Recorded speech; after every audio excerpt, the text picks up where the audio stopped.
Dans cette vidéo, nous allons voir ensemble comment simplifier des écritures. Donc, dans l'exercice qu'on va traiter ensemble, on souhaite supprimer le signe fois lorsqu'il est inutile. Donc ici, dans la première expression, on a a qui est égal à 3 fois n.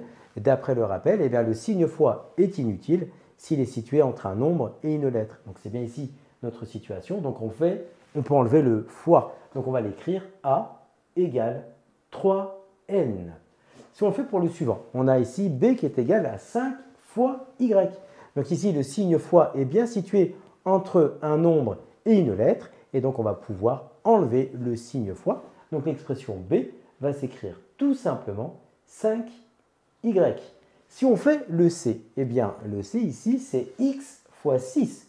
Nous avons bien le signe fois qui est entre une lettre et ici un nombre. Donc, c'est la même chose qu'avoir un nombre et une lettre. Donc, ça, il n'y a pas de confusion à avoir. On a bien ici une lettre et un nombre. Il y a le fois ici. Donc, on peut l'enlever. Et donc, dans cette situation, on pourrait écrire, regardez, mathématiquement, ça reste correct, x6. Mais si on regarde la convention, on nous dit qu'il faut impérativement commencer toujours par écrire le nombre suivi de la lettre. Donc, en fait, ici, on va plutôt écrire que c, c'est égal à 6x. C'est ce qu'on va vraiment retenir comme écriture. Celle-ci n'est pas fausse, mais commencez toujours par le nombre suivi de la lettre. Donc, si on fait pour d, nous avons 7z fois 5. Donc, nous avons ici le signe fois qui est bien situé entre ici une lettre et un nombre. Et donc, ici, on va pouvoir enlever le signe fois. Donc, d, nous allons l'écrire bien, avec toujours la convention. On commencera par le nombre suivi de la lettre. Donc, ici, ça va nous faire 5z. Enfin, pour e est égal à 8 fois 3. Et bien là, vous avez le signe fois qui est entre deux nombres.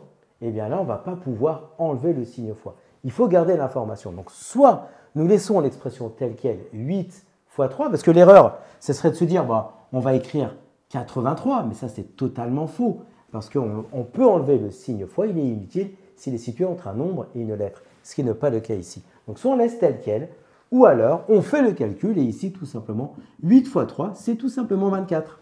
Comme tu as kiffé la vidéo et que tu veux des bonnes notes en maths, alors tu mets un pouce bleu, tu t'abonnes à notre chaîne, tu poses un commentaire, on y répond sans problème. Ensuite, on t'embarque avec nous sur g20enmaths.com.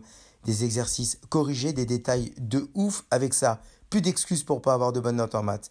Et bien sûr, rendez-vous sur nos réseaux sociaux.